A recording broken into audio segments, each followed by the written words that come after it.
Hi, everyone. I wanted to take about 10 minutes of your time just to help you understand how great it is to be able to read a DISC profile and know exactly what you're getting, or read any psychometric profile, if I'm being honest, and know exactly what you're getting.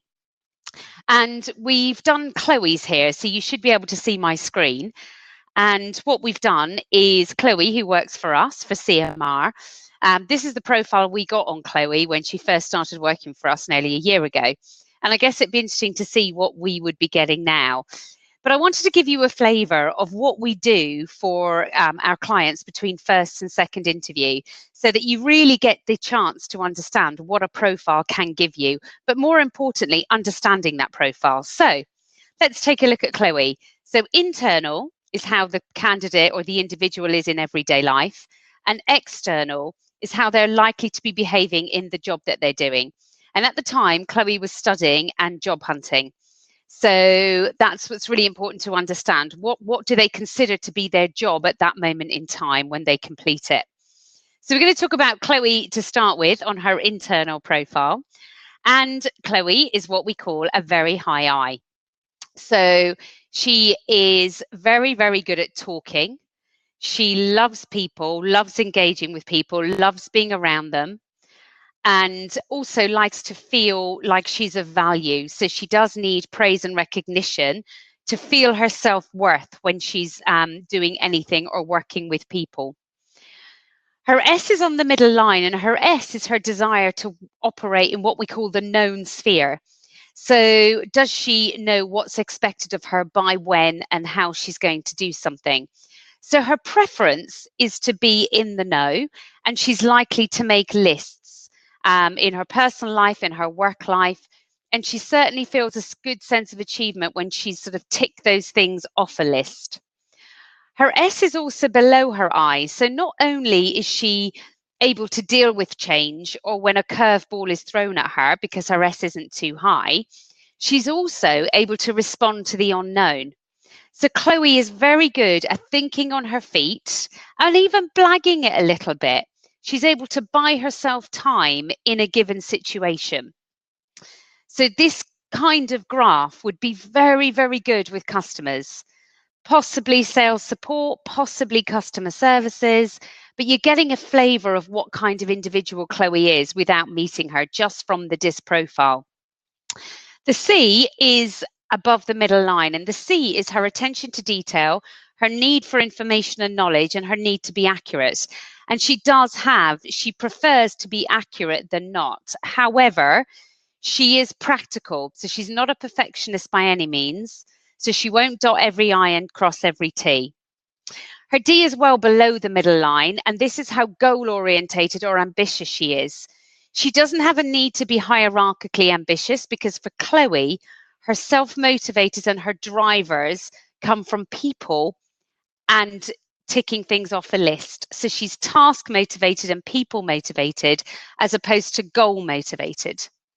And that's very important for you to know, because when you're managing someone like Chloe, if you had her in your business or you were recruiting her, there are two things you would need to know and to do to make sure this person was delivering at their best for you. One, talk to them all the time, and two, prioritize for them and help them reprioritize when things change.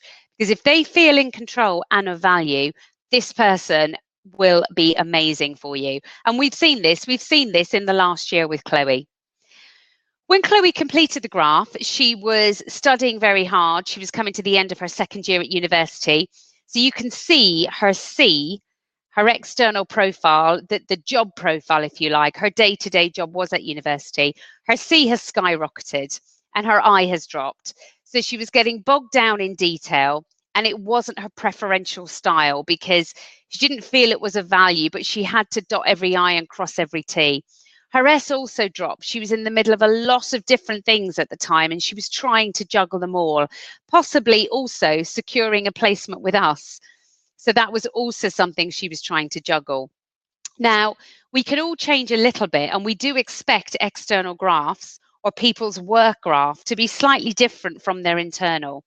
But if the I drops and someone feels of less value, we do know that they're unlikely to stay doing that thing for very long because they can't cope with it. We need to manage people to be the best that they can be, and that is in line with their internal graph. So that is your job as an employer.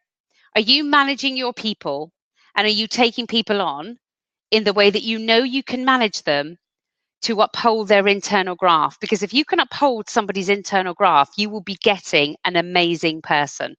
What you have to decide is if the internal graph is right for the job that you're securing them for, and it's right for them. So they're the things you need to think about. Finally, if you want to understand these better and be able to read them like I am, because I have no notes here, I just look at the graphs and get an understanding of the person. And for those of you that have worked with me, you know how accurate these graphs have been when we have never met the person and we've been able to describe them.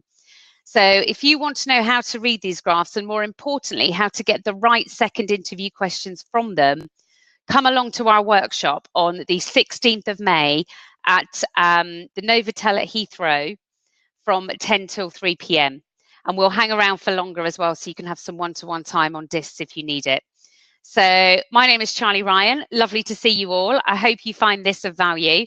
And yeah, our workshop is on the 16th of May. Let us know if you're interested. Email charlie@cmrconsultancy.co.uk. That's charlie@cmrconsultancy.co.uk. We want you to have this knowledge, because that way we can just do the disc for you and you can learn and understand your people yourself.